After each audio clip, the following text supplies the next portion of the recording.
Howdy folks, this is Big Sam. Today we're going to be analyzing a Mosin Nagant that recently sold on Gunbroker. Now this actually comes from one of our viewers. I got an email from him saying, "Hey Big Sam, I just got this cool Mosin Nagant.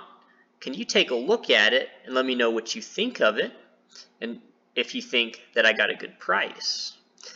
Now this one in particular I really wanted to take a look at because I think it helps highlight a few interesting things. Number one, it's really important to take a very close look at a rifle before either deciding I want to go for this or by just writing it off entirely. Before you do either one of those things, what you want to do is really understand what you're looking at.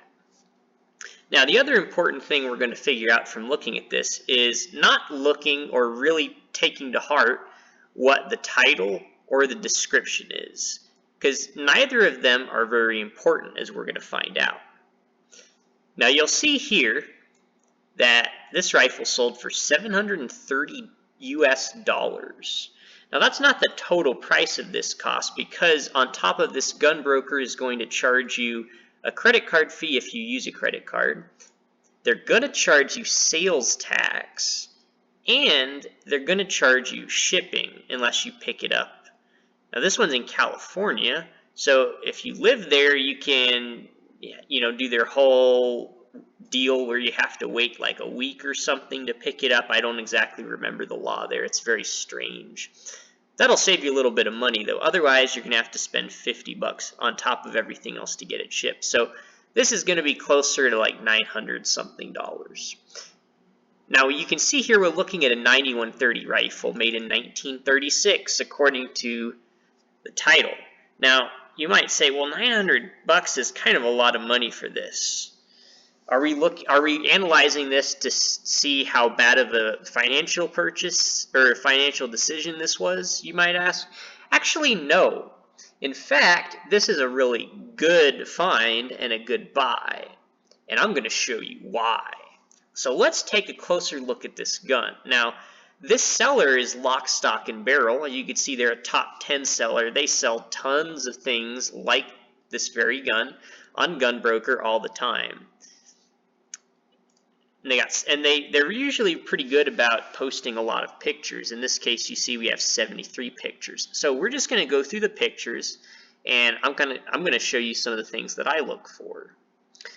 Okay, so we can see we have a lot of stuff in here. There's our nice logo. Okay, so the first thing we're looking at, now what I want to say is, imagine we're approaching this and we have no idea what this gun is, and maybe a lot of y'all don't yet. You may know from the first picture that it's a 9130, but we're going to approach this with a totally open mind. Now we see this escutcheon here. Now the first thing we can see is that this is the third pattern, so we know that this stock was made no earlier than 1943. And we don't see any Tula or refurbishment arsenal marking here on the back, so not a lot to go on. But that's okay, and we can tell this is definitely an Arsenal refurbished stock. So we move up a little bit. Now we see here, we can see the back of the receiver has a stepped tang, so that we know that this is either a pre-war gun or a wartime produced Tula. Remember, the 9130s and as well as some of the carbines produced by the Ijev's factory during the war don't have that stepped tang there. So that's something to note right off the bat. Okay, now this gets a little interesting. You can see the lighting hits here. It almost looks like a round receiver. It's actually pretty hard to tell if this is a round or hex receiver from this picture, so we're going to need a little bit more information. Okay, looks like we have a little bit of a Tula star there, but we're going to get to the barrel markings here in a little bit.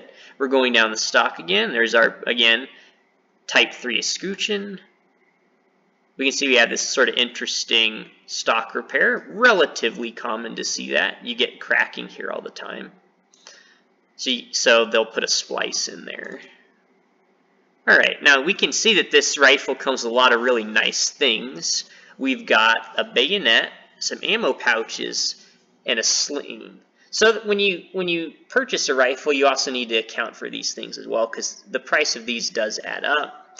And you get some nice stripper clips. So you get a lot here. You get the whole package, which is always nice, especially if you don't already have some of these items. It's a really nice bonus. Okay, there's our other side. Going on the back, we can see that there's definitely still a lot of cosmoline built up on here on the escutcheon. Pretty common stuff. That could also be varnish from the stock, but a lot of times like cosmoline will get built up in there as well. Okay, going down the same old thing. We can see here we have a low wall receiver because we have this big dip in here. And it looks like this is a hex receiver because the top looks flat. It's because of the lighting, it's really hard. This almost looks curved like a round receiver, but the top's flat. So this is a hex receiver. Now already, without looking at the barrel markings, a hex receiver tells us that this rifle, in theory at least, should be no later than 1936, because that was the last year where the hex receiver was formally produced. Okay, standard Mosin Nagant 9130 stuff that you'd expect from a refurbished rifle. Pretty common, pretty nice looking gun overall. Let's take a closer look at the barrel markings though. Looks like they might have reposted some pictures twice, and that's okay. Looks like it's a force matched rifle, which is going to make more sense here in a second. Alright, there's our Tula star on top of our bolt. Now, we notice here we've got a big import mark on the side. This one's PW Arms. Pretty common importer to see.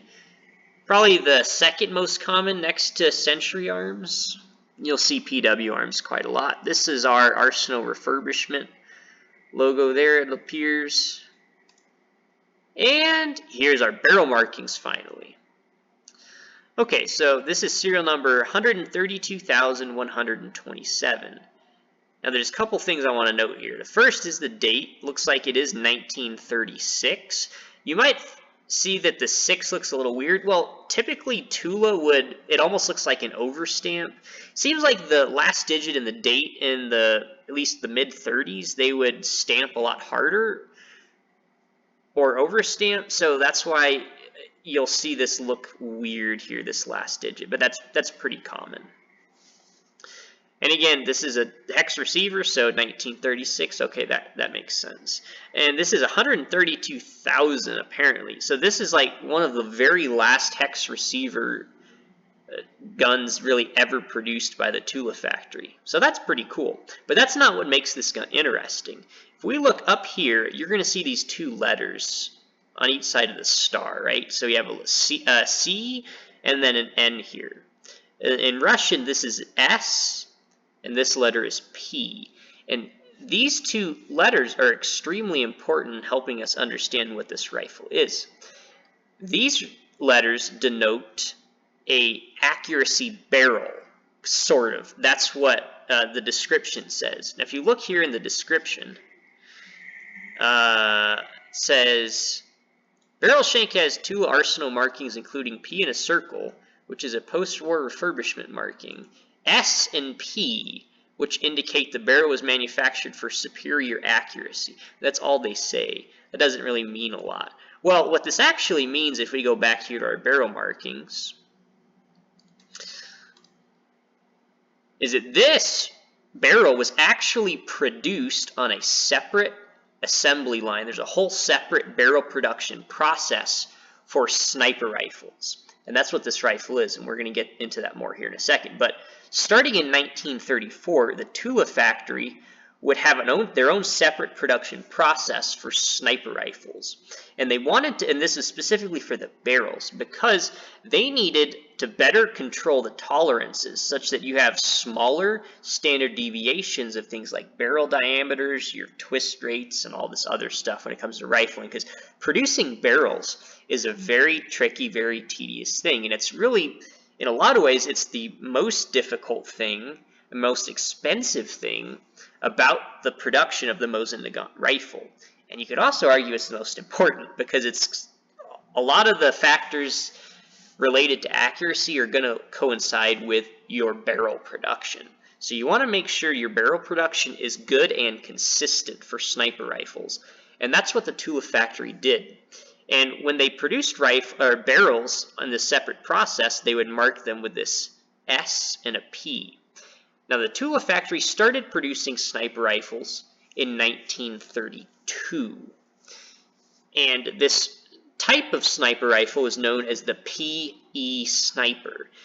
It had a scope which, unlike the PU series of rifles that we're very familiar with today, which was a side-mounted scope and mount system, the PE was a top-mounted scope system. It would mount directly on top of the receiver. And the Tula factory would be the only factory to produce the PE sniper. The PE sniper was produced from 1932 up until around 1937, when we would see the introduction of the PEM sniper system. Now, the PE is another interesting thing because there's two different types of mounts for the PE. So the mount would mount directly on top of the receiver here. And the way it would affix is on the very sides here, you would have on each side 3 screw holes. You'd have one here, and one over here. And so you would have holes cut into the receiver, and then you'd put a screw through there to affix the scope base to the receiver. From there, you'd have a scope mount, which attaches to a dovetail on the base, and then you would screw in the scope to the scope mount. Pretty simple. Now what's interesting is when they switched over to the round receiver in later 1936, we would actually see a different type of mount, because remember, the mount fits tightly onto the receiver. So if you go from a hex receiver to a round receiver, or your scope base is going to have to change. Excuse me, not the mount. It's the base, because that's what touches and interfaces with the receiver itself. But this is a hex receiver, and there's another interesting thing we need to get to here. But the other thing point I want to make here is the Ijev's factory never produced PE sniper rifles. Remember, before World War II, before 1942, the Ijev's factory did not produce sniper rifles. And I've seen several PE snipers come up for sale on Gunbroker in the last year, and I think they've all been fakes. All the ones I remember were fakes because they were actually all Ijev's factory, which is really helpful because if you see a PE sniper and it was made by the Ijev's factory, it's a fake. Okay, so there's another interesting marking over here. You can see these weird characters. Let's see if we can get a better look at that one.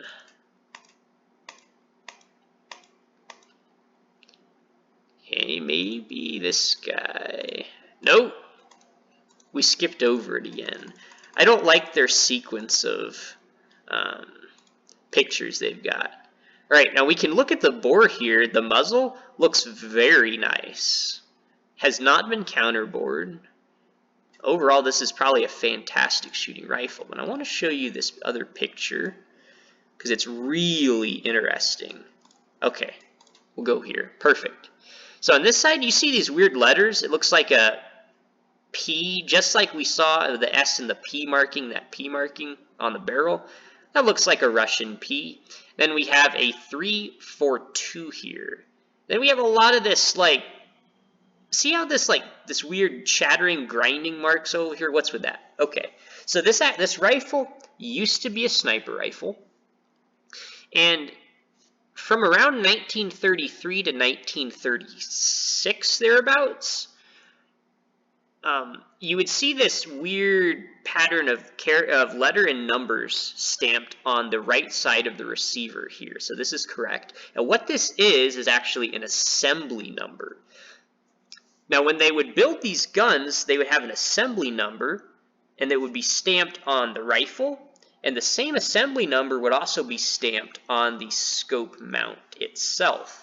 And that way you could keep everything together because you want it to fit as tightly as possible and have the most perfect fit specifically for that rifle. So somewhere out there today, there may still be a scope mount with P342 on it. I don't know. but something to look out for, especially if you're our viewer that bought this rifle, because that would be cool to find the original mount. You never know. You might say, well, that's impossible. No, stranger things have happened, believe me.